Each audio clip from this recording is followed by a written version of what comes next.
What's up? What's happening? Welcome back to Lacrosse Now. Travis Eldridge and Tom Eschen back with you this week. A lot to get to. We got NLL, new segment here on the show, NLL stock options. Who's going up? Who's going down? We're going to buy and sell some teams and players based on what we saw in week one. We also have Charlotte North joining the show. A great conversation with her, so stick around for that. Yeah, she's awesome, as we know, on the field, but off the field we get to know her a little bit as well, including that incredible experience. She called it surreal being down in Texas with Team USA a couple weeks back. And staying with that line of thinking, more college stuff for you guys here today. And IL, the Inside Lacrosse, the top recruiting class in the nation coming in is going to Stanford.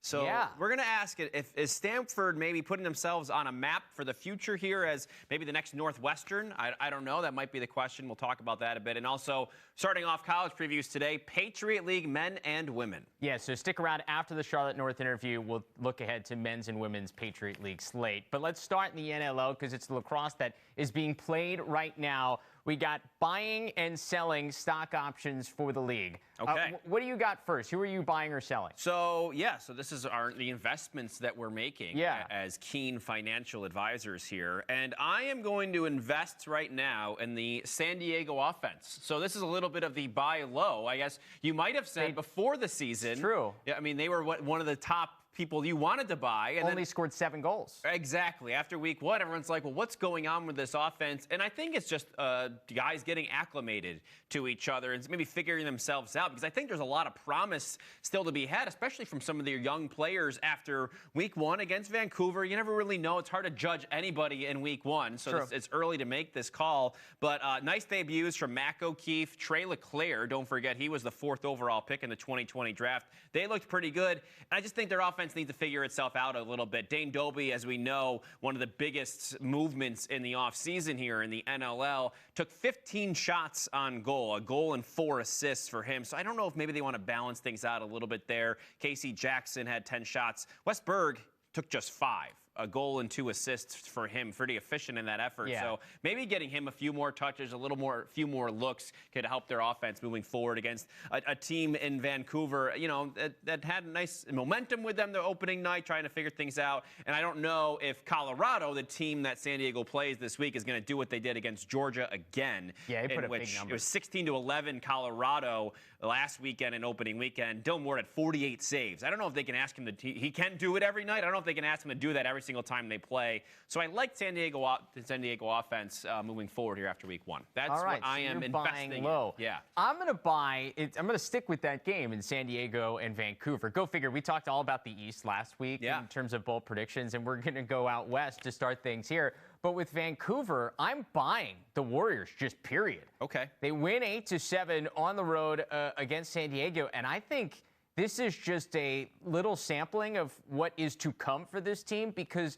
you look up and down the roster, obviously you got a terrific game from Alex Bouquet. You mentioned some of the struggles in terms of shooting for San Diego. I think a lot of it had to do with Bouquet being in goal, 46 saves to lead the way. Played really well. Yeah. And then you have some of the rookies that contributed. Reed Bowering, 9 loose balls in his NLL debut, the former Drexel standout. We know what he could do offensively in the field game. We're seeing what he can do defensively in the box game, something that people out in British Columbia were already familiar with his game coming up through the ranks. Yeah. And I think the other thing that stands out to me about this game is they get the win. They get 5 goals from Mitch Jones, which is a huge contribution from him. But they do it without getting a goal from Logan Schuss. So I think you look at what they did offensively, and you get a win over a San Diego team that people are feeling pretty good about on the road, and you do it without one of your best players and key offensive pieces scoring at all.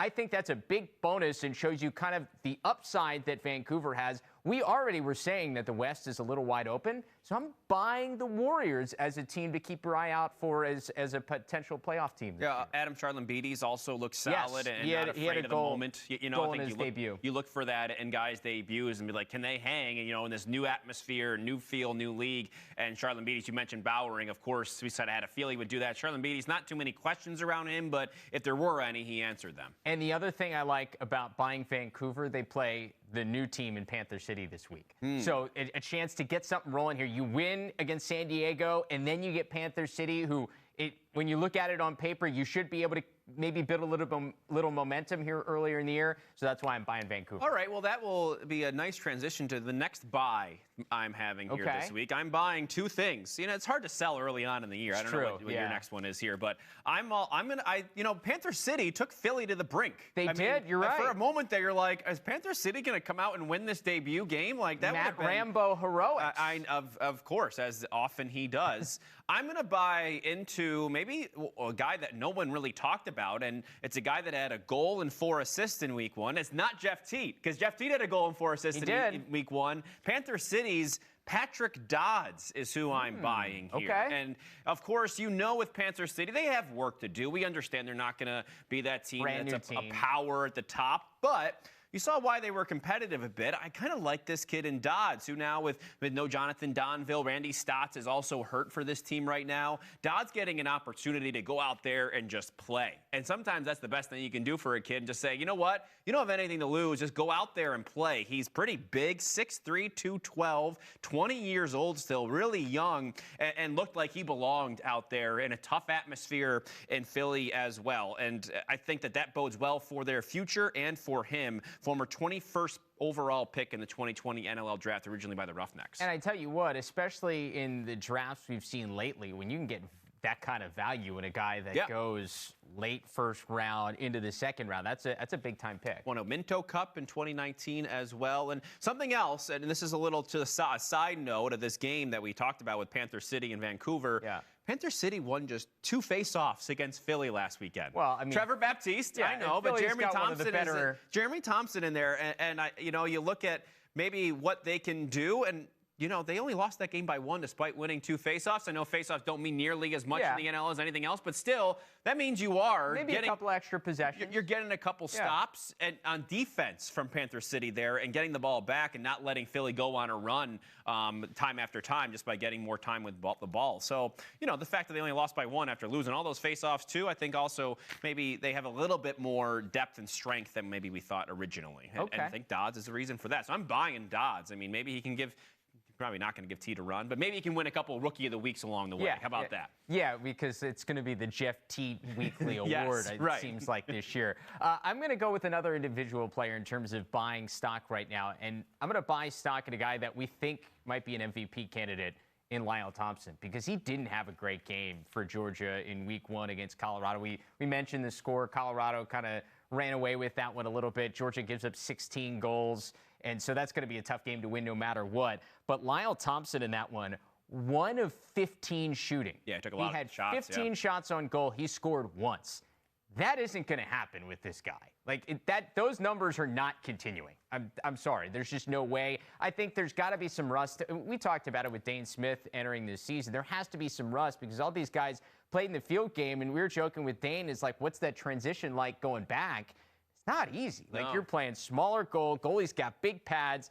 There is a transition. On top of it, you're going up against one of the best goalies in the world in Dylan Ward in your first game back. So I think maybe there's a little bit of rust there. No rust for Dylan Ward. Yeah, say that. No, not at all. He's doing just fine. So it can only be better for Lyle Thompson. He still had 4 points, but I'm going to go like one of those buy low situations here early in the year. Maybe Lyle Thompson's dropped down a bit. I don't think his stock's ever going to be lower. So I'm going to buy in on Lyle, knowing what the ceiling is for a guy who's a former MVP. Which feeds into my bold prediction I made last week that Lyle will lead the league in scoring. And if he's taking 15 shots a game, he's probably going to lead the league in scoring. So much made about Steph Curry and all the threes he's made. That's because he's taken a million threes. So if Lyle keeps on taking all these shots, he's going to make some.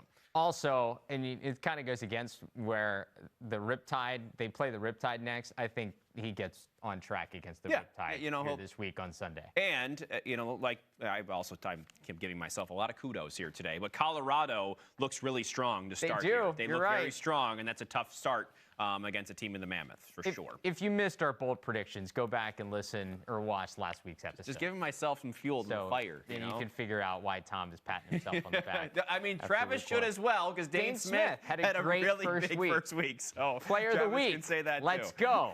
Anyway, all right. Let's move on. Yeah, let's do that. Let's get back into the college ranks now and go on the women's side of things. It's Inside Lacrosse, I believe, did a cover story on the fact that the Stanford women have the #1 recruiting class in the nation right now. And of course, you look at the perspective of lacrosse and the hotbeds and the non-hotbeds, and of course Northwestern being one of those programs that in the 2000s really went on that run, the first maybe to do it outside of the normal teams that we would see. And the question is, can Stanford do that out west now with obviously all this momentum with recruiting coming in, and do it in the Pac-12? You kind of wonder, and it sort of piques your interest, if this can be something that they can work into and really put themselves on the map. I think it's an interesting question, because the question is, can Stanford be the next Northwestern? Can they be a team that wins multiple national championships? And it was only a couple of years ago we're talking about USC in this type of conversation. Right. They had Kerrigan Miller as the #1 overall recruit coming out to join the Trojans. We saw them have some success. They got really close to making a Final Four, just lost a heartbreaker to Syracuse in the quarterfinal round a handful of years ago. And that's as close as they got. Now, this article that was written by Beth Ann Mayer for Inside Lacrosse, terrific article. If you haven't read it, go take a look at it. It's really interesting because in this recruiting class that they're looking at, they also include 3 players who were recruits last year who were redshirt freshmen a year ago. They didn't decided, like, let's not waste the year that we weren't sure, especially out in California with their different COVID regulations, weren't sure what this year was going to look like for lacrosse, period. Ultimately, we got a full year, but we weren't sure going in. So they redshirted last year. And I think in so many ways, maybe Stanford is the answer compared to USC, just because you look at all of the resources from this athletic department. It's been, 20-plus years that a Stanford team somewhere in the athletic department has won a national championship. Like, in terms of a full athletic department, I don't know if there is one athletic department in the country that has as many resources going to as many places as Stanford does. Then, if you ever visit Stanford, it is freaking beautiful. Like, I know USC's got the Southern California thing, but like Stanford is a campus in Palo Alto. The weather is just perfect all year round. You go there in January, it's in like the 60s, so it's not warm, but it's not cold. And it's just, it's sunny all the time. You go up and down the coast. You drive down from San Francisco. It's beautiful. And I think the thing that stuck out to me in this article that I think stands out about some of the recruits they're bringing in, they talk about Stanford as a culture at that university. It's people who are founding apps and in the tech sphere and want to be the next great something. And I think that's what Danielle Spencer, who's a Northwestern grad, is selling to these recruits. Is, hey, the culture out here is like, let's create something that no one's thought of. So why don't we create something that people don't think we can be here at Stanford, which is a perennial power at this level? Yeah, and you mentioned, of course, Danielle Spencer, who did such a great job at Dartmouth. And, of course, she has national title aspirations out there out west. She has the experience with a program in Northwestern that did so. And don't forget, Northwestern made that run while they were in the American Lacrosse Conference, as opposed to, of course, the Big Ten as they are now. They haven't won it since they've been to the Big Ten. And I think that you maybe think of, okay, are they in a strong enough conference? What's their schedule like? And, of course, JMU a couple of years ago sort of nipped that in the bud and said, hey, this can be done outside of these power conferences that we see. And I look at what they have right now in the Pac-12. And Stanford, they've won the Pac-12 title 2 of the last 3 years, and they keep on making these first-round exits in the NCAA tournament. And you wonder if maybe the Pac-12 can restructure a couple things where they're not maybe playing each other twice every season, and because I think that might hurt some. And, of course, the non-conference, I know the money plays a factor here, and being able to go to play other teams and other conferences. But it's really tough when Stanford is playing teams like Denver in the first round, teams like Notre Dame in the first round, teams like Virginia that have, of course, a little bit more behind them and are in those hotbeds, have a little more big game experience.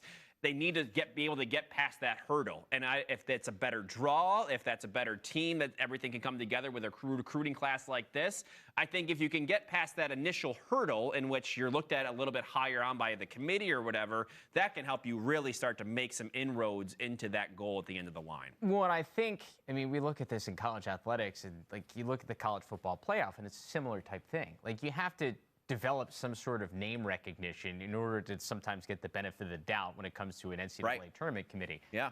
So I think it's a multi-year process. But I think Stanford, all it takes is one run.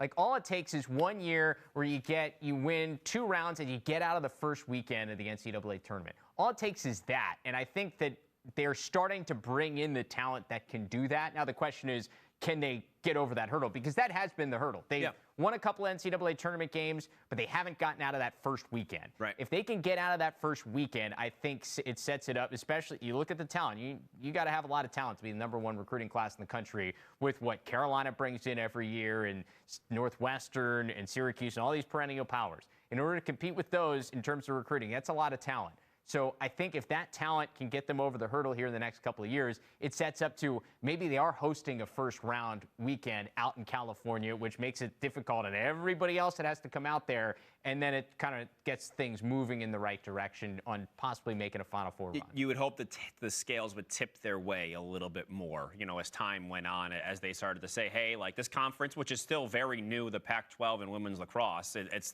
gets its legitimacy more and more as the years go on, and be able to have those advantages that are already in play for some of the other conferences and teams. I mean, I think you have to look no further than a team like Boston College. They had limited success until a handful of years ago. All of a sudden, they make that almost not surprising, but I think caught people off guard. Their run to their first championship game. They give Maryland a run, and look at the recruits they're bringing in every year now. Because all of a sudden they proved, like, we can be on this stage, and you've got a prestigious institution with resources behind them. I think that's the big thing, and so once you prove that you can be there, like, selling the program in the school is not hard. You just got to prove that you can be on that stage. Right. I think, like you said, Boston College is a great example of that. And then Stanford has maybe as many or more resources than a lot of these other programs have that are already there. So, like you said, all it takes is maybe one run to get there, and then all of a sudden the interest starts going out west pretty soon. And then on top of things, you do have this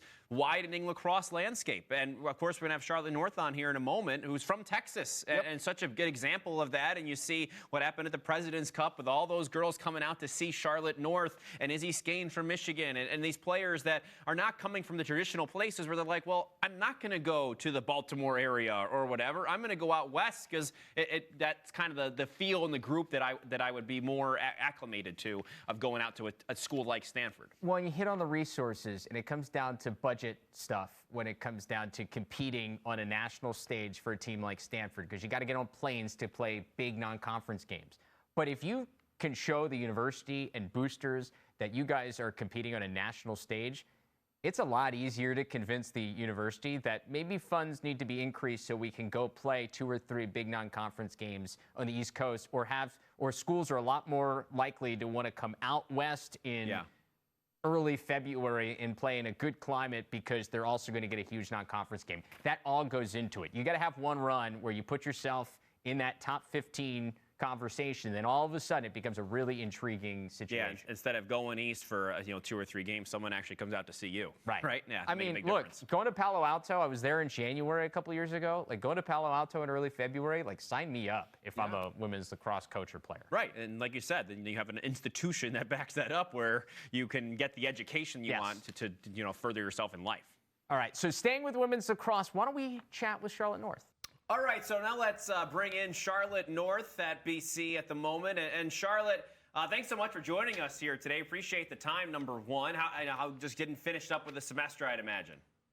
Yeah, no, thank you guys for having me. I'm happy to be here. And yeah, we're heading into finals week coming up quick. So it's been a crazy fast semester. Yeah, and you've been busy this fall. I guess, what was the atmosphere like for you personally in Dallas with Team USA?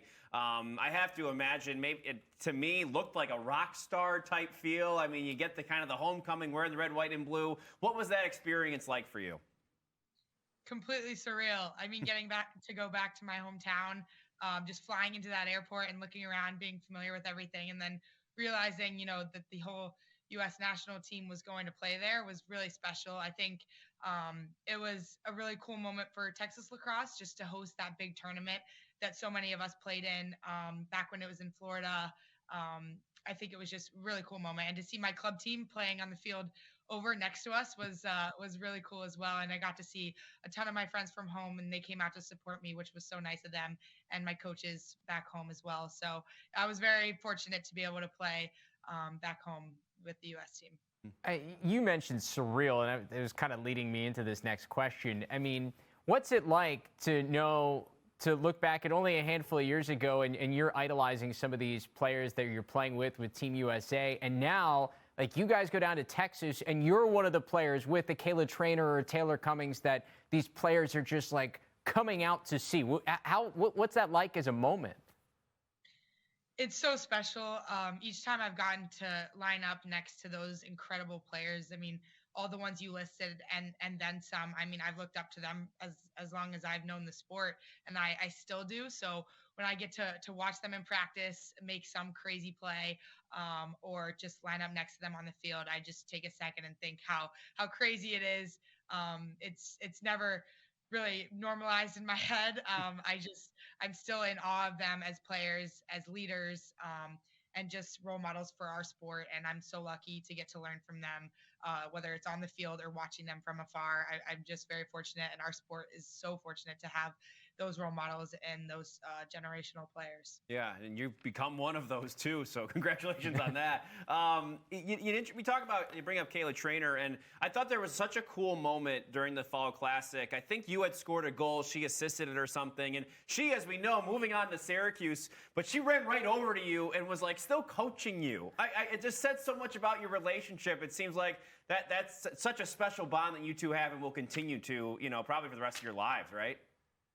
Definitely. I'm so fortunate to have gotten to be coached by Kayla, get to know Kayla and play alongside her the past few times I've been able to play with her. Again, she is, someone I've looked up to for as long as I've known the sport. I am so lucky that I got, the time here that I did with her. I learned more than I could have ever imagined. So it's a huge credit to her for our success here at Boston College and personally as well, because, I wouldn't be the person or the player that I am today without her.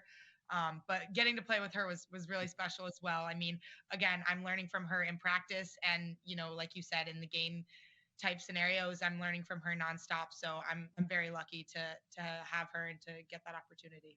Yeah. All right. So personally, you go out and you set the goals record. You guys, as a team, win a championship. You win the Tewaaraton. How on earth do you come back and follow that up? We're excited. I mean, we have a great group this year. I mean, every year is so different, but we started this fall and we came in and we really attacked, every facet of our game in the weight room, conditioning, and on the field together. And I think we grew a lot as a team this fall.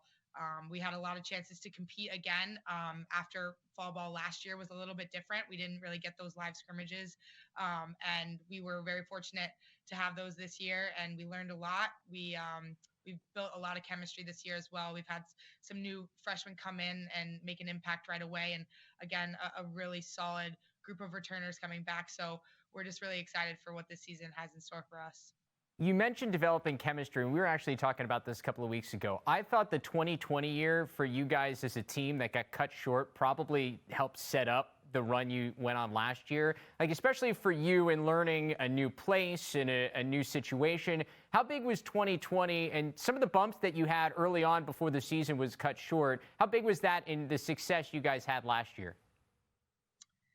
I think it definitely played a role. I mean, that year, 2020, was challenging for everyone in the world, and I was fortunate enough to come in to Boston College that year and be welcomed in by this amazing group of girls, this incredible program and culture that's been built by Acacia and her staff, and it was really a great year of learning and adjusting, and I think we definitely used that year, and then once the season got cut short and we were sent home, we really used that time apart and to think of ways that we could have gotten better from where we were and become closer as a team and start to build heading into 2021. So we definitely we worked hard while we were all home and away from each other, and we stayed connected as best we could. And then when we were able to come in last fall, we really just cherished every moment we got together to play. And whether that was, an hour a week or whether it was in small groups of 5, whatever it might have been, we really took advantage of it. And we just built off of what we started in 2020 and then throughout that summer heading into that next year. Yeah, and you mentioned someone building that chemistry and all of that, and you were just talking about this, and I think we talked about it when we had Rachel Hall on a few weeks ago. But you guys all live together. My question is, what's your role in the house, Charlotte? Do you do the dishes, laundry, vacuum? What's your duty in the house, Oh, it's so much fun. I'm so grateful to get to live in a house with all my teammates. We just have so much fun together. But I mean, we split up the chores. We do a good job. We keep the place clean. But we definitely have a lot of fun together. So we're lucky we get to do that. I was always the dishwasher loader. I didn't really like to unload it, but I would load it up because then it got everything out of the way. That was my role. Who's the best roommate of the bunch? Is there someone that is better? Are you it? Because I know that's always a feel. There's someone that they sort of do it in the background. You're like, oh, okay, yep, they're easy to live with. All my roommates are. Yeah, there you go. Actually, we've lived together for 2 years now, so it's 5 of us, and we've had a lot of good times. I mean, I've lived with Rachel for 3 years now, so we're pretty close. She's a great roommate as well. But I think I couldn't pick one. We have so much fun together. Good answer. I mean, just like your favorite teammate, favorite room, you do perfect. Yeah, that's impossible. I can't do that. Exactly. It's like choosing a favorite kid. For a parent. You can't. You've had obviously, I probably assumed that you wanted to come back no matter what, but the name, image, and likeness stuff had to have been a nice added boost for you, especially considering coming off the year you did. What has this year been like, knowing now you can put your face and your name on merchandise and you can do clinics and call it Charlotte North Lacrosse Clinic? What has that been like for you this year? I think it's special. It's something that I always hoped would happen, just for athletes in general. I think it's a long time coming across all sports, and it's pretty special to get the opportunity to do that. And we're lucky here at Boston College. We have a lot of support that's helping everyone navigate this new world of NIL. So we're grateful for that. And I mean, it's just pretty cool to see all college athletes take advantage of this rule change. How cool is that maybe for, your family, to be able to have their name, your name, Charlotte North, on this different things and probably have some of their own, I would imagine, right? That's got to be kind of cool too. Yeah, it's pretty special. I mean, they're definitely avid fans of stuff to buy with my name on it, but yeah, I mean, I guess it's a cool thing for them as well. They get the family discount. Right. Well, I did want to ask, what is the North? How would you describe? Is everybody like you? Because you have 3 sisters and a little brother, right? Yeah. What is the North family like as a reputation? Is everybody like you, or are you each individually kind of different and have different areas of expertise? What is it like in the North household? Give us a little bit of a glimpse. We're definitely all different. I think I'm one of the only ones who stuck with sports.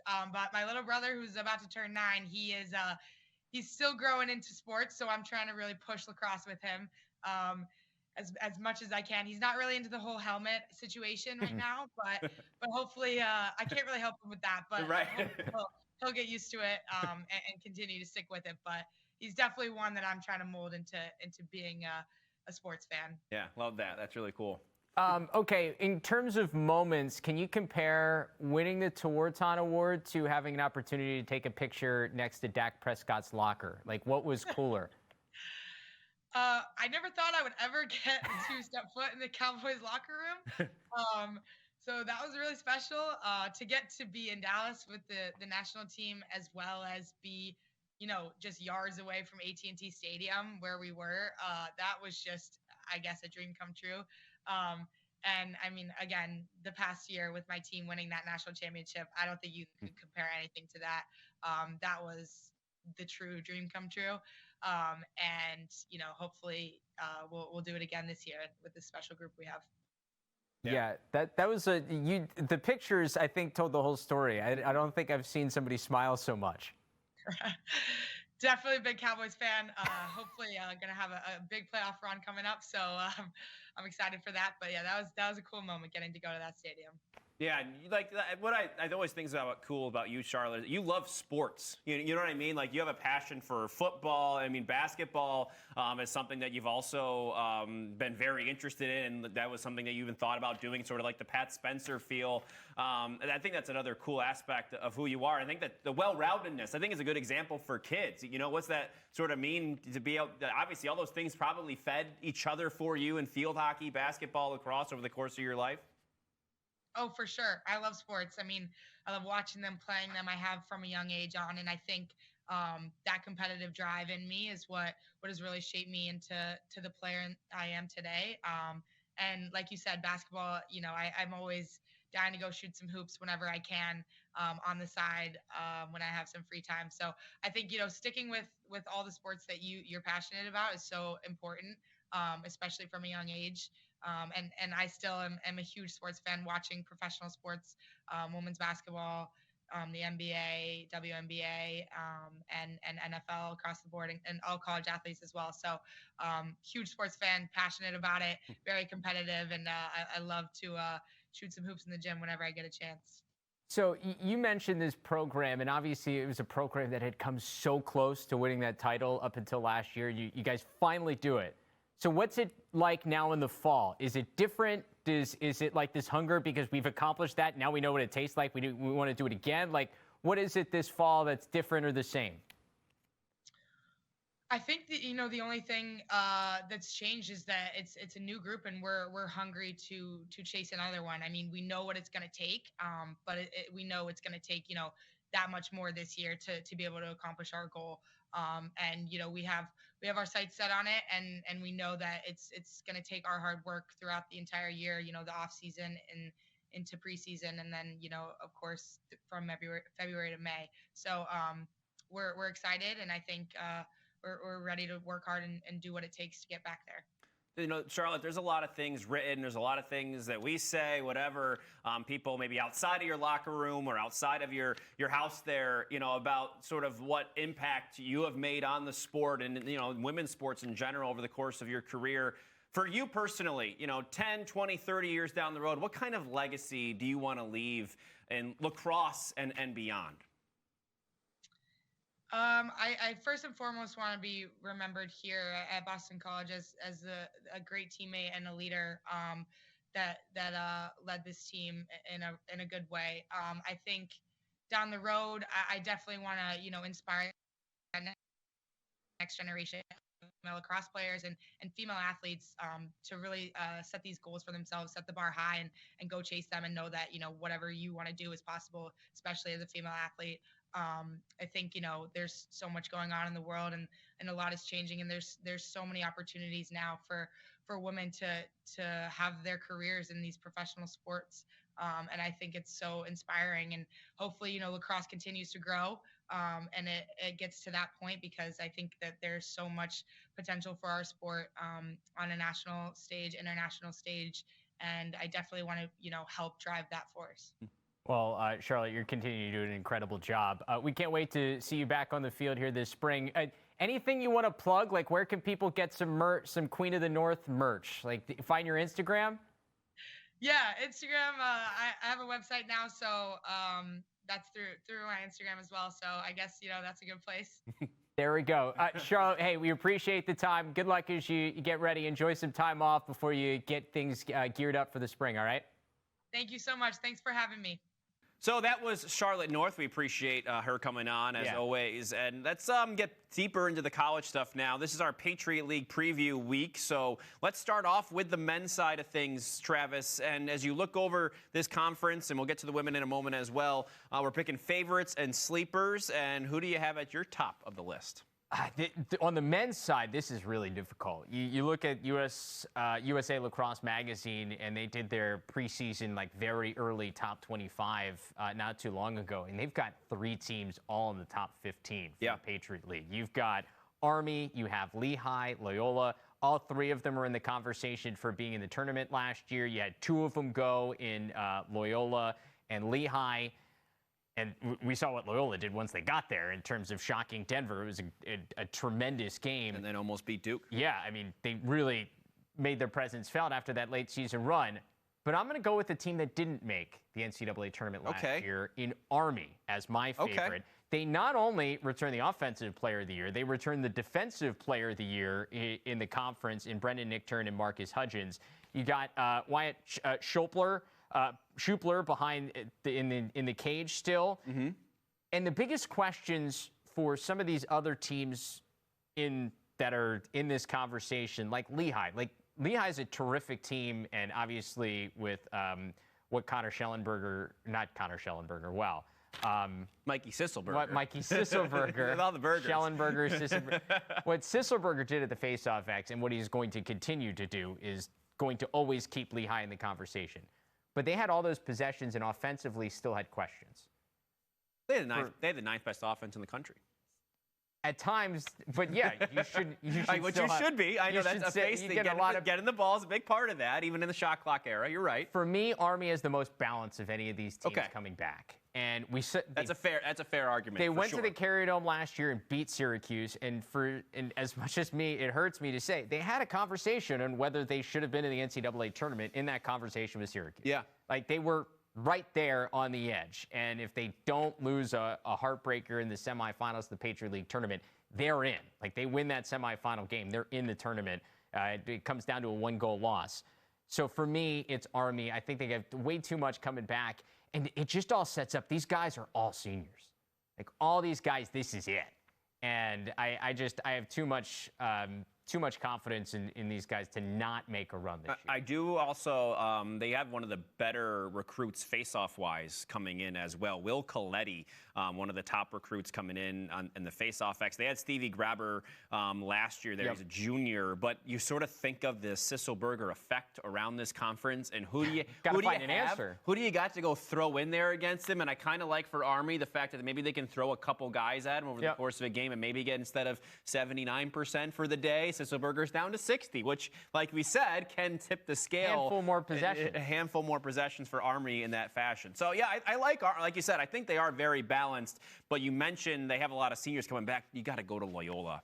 For me, that is the team to beat. Okay. I think they are a battle-tested, veteran-laden team who knows how to get it done in big games. You're right. And maybe, in my estimation, could make a run to the Final Four this year. I think that they have that many guys. I mean, I kept on looking. I'm like, because you sort of look across a lot of these rosters around the country, and you're like, he's got another year. He's got another year. They have Cam Wires, Lindley, and Olmstead. Of course, you remember hearing those names playing along Pat Spencer back in the day. They have Savio at faceoff coming back as well. Ryan McNulty, Sam Schaefer, the goalie. So they're a team that has a lot of that talent coming back and a lot of experience. Like you said, they have, that little run they made in the NCAA tournament and almost beat Duke in the quarterfinals as well. So, I mean, they had the 10th best scoring defense in the country last year, too, going 10-6. And we know the Patriot League championship was postponed or canceled, I guess, because they were going to play Lehigh. But I do like Loyola a lot because of the experience they have, and now they've been able to sort of have the time removed from the Pat Spencer era to figure out who they are. And I think with this group, you have a good idea who they are, and they remember the days of Pat Spencer at the same time, too, and what it took, what greatness looks like every single day, and some of the guys in this team embody that. Yeah, they found some more answers offensively down the stretch, as well as got incredible play from Sam Schaefer in goal in their run at the end of the year. Because I remember we watched them play against Towson here on LSN, and Towson beat them in what was just a defensive slugfest. Yeah, their offense at times would disappear. So they figured out enough options down the stretch. My big thing for Army, because I could have flipped the coin between the three of these teams in Lehigh, Loyola, and Army. My edge for Army is the hunger factor.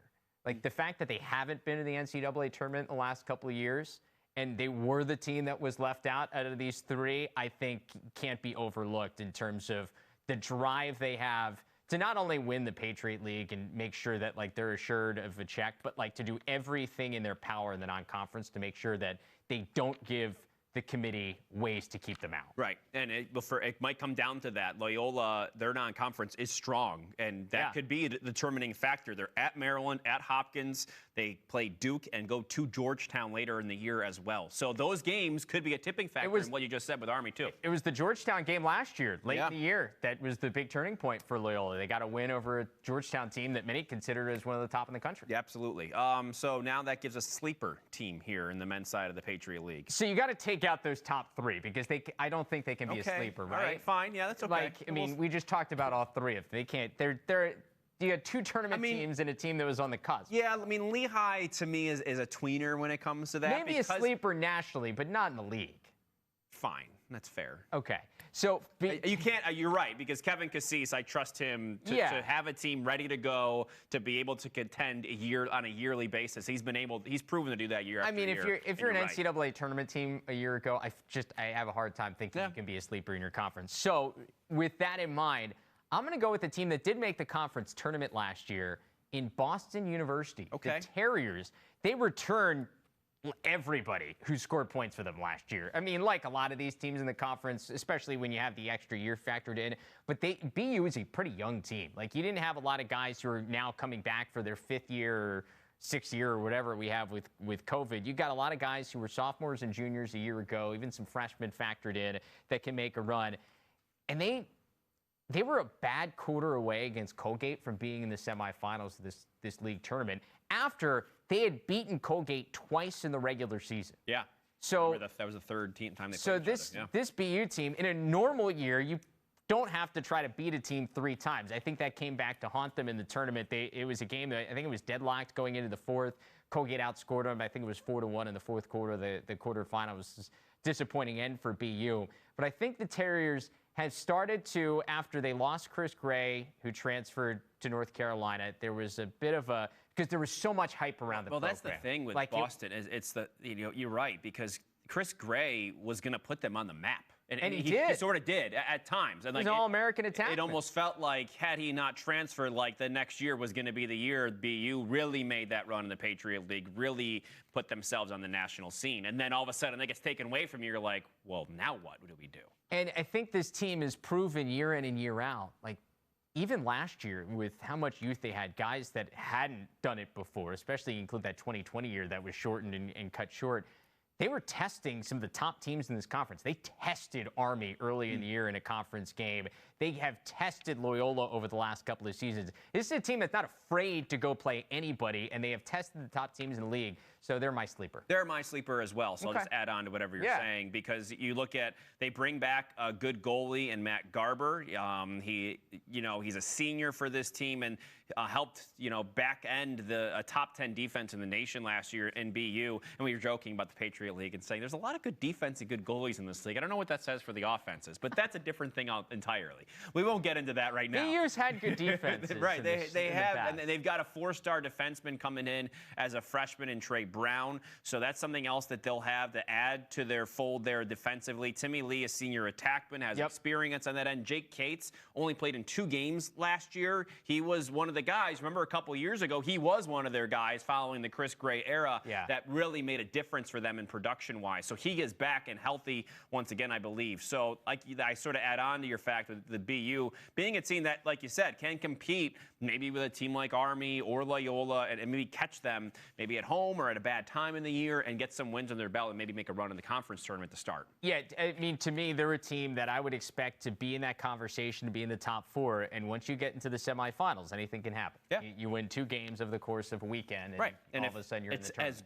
Sort of defensively minded as it has looked to be. A lot of those games can go the other way, just depending on momentum and look at Loyola last year. Yeah. I don't know if anybody would have picked them to win the tournament going in, and all of a sudden they got things rolling in the right direction. And obviously, they got some help having to not play Lehigh in the championship. But right. We'll never know what was going to happen there. Exactly right. That's all right. Nature of the beast, I guess. Women's side, who you got as the favorite in the women's side? Is this a no-brainer for you? This is tough. As a no-brainer as it is for me? I know.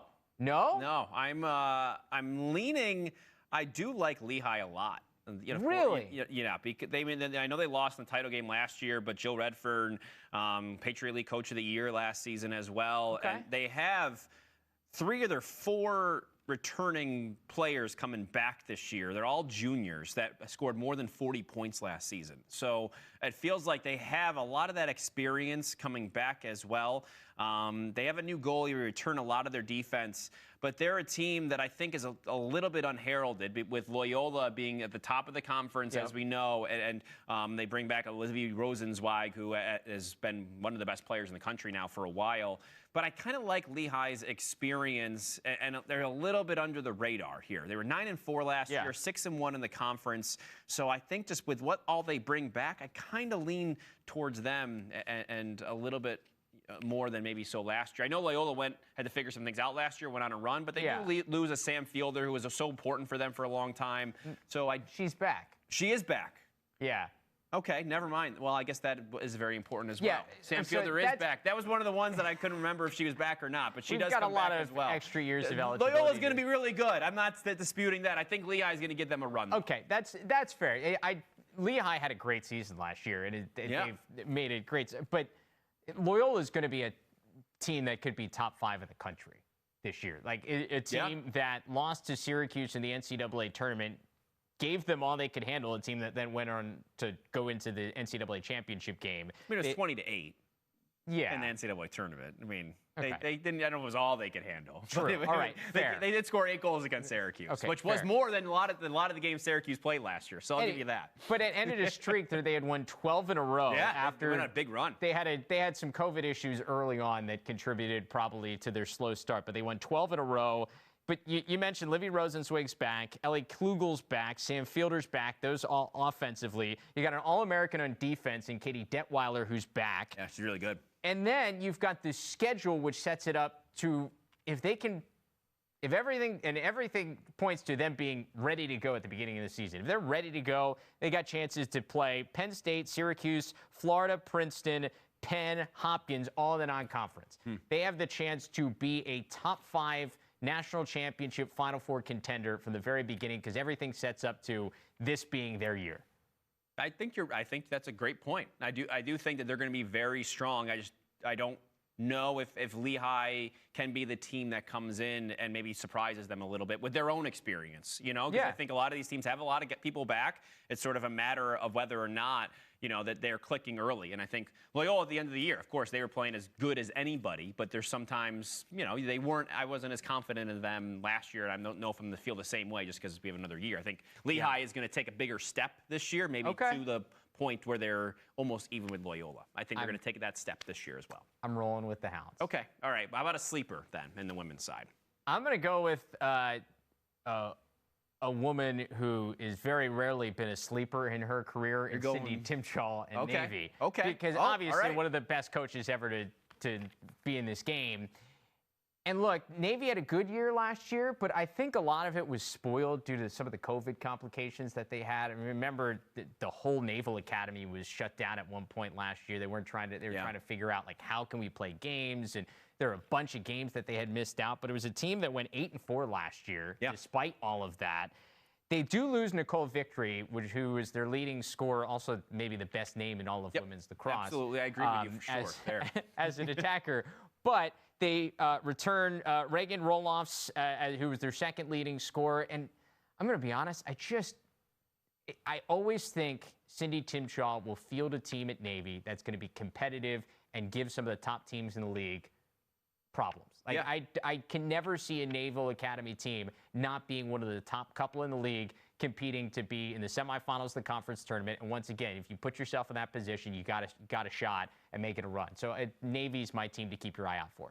Bring in a 5-star recruit, Emily Messinese, as well in the midfield. So that's something else they can add. They lose a couple of defenders, Navy, that is a little bit They have some pieces conserving. that they lose. They lose a couple people there. Christian Fiore, though, a pretty good defender, comes back. 16 caused turnovers last year. I like them. They were on my list, but you kind of have to go with Army, right? I mean, as a sleeper of all the sleepers, they lose a lot. They lose a lot of people, but they gained. Everything had been building to last year. Right, but so they lose Jackie Bratton, who led the team in points.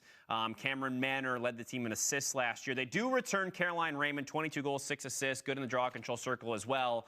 Yeah, they lose all that, but you get Michelle Tumalo. I mean, we know, great addition. Obviously, this is a big job for her, and she brings along Katrina Dowd, Ella Simpkins, and you get that staff, the energy around the program, and it's never easy to start. Like you said, the cupboard isn't necessarily bare, but it's not as full as it was, a year or two ago. But I mean, as a sleeper, it's kind of fun, right? You feel like there's going to be a microscope on them a lot more with Tumalo there and taking that job over. And of course, we know so much about Tumalo on the national scale and international scale. So to see what she's going to do in year one sort of intrigues me as a nice sleeper there in Army. Yeah, the tough thing for Tumalo is it's like your first year, you don't have really any impact on the recruits who are there on campus. Like it's very difficult to get, because especially how the system works, tough to have people that you recruit over the summer that all of a sudden are there your Yeah. first year. So she's inheriting a team that obviously she doesn't have any impact on. Not that the cupboard's bare at all, but it'll be interesting over the next couple of years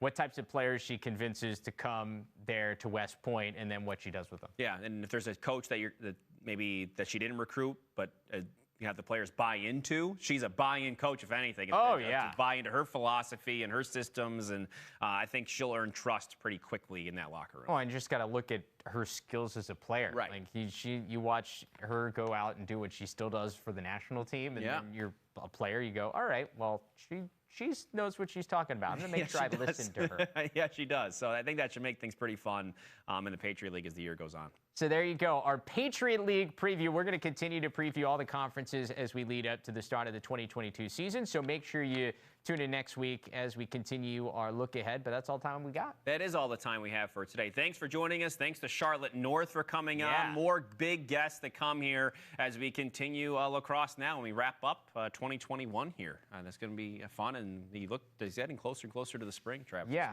Oh, and enjoy week 2 of the NLL season. Full slate on tap starting on Friday. We'll see you later.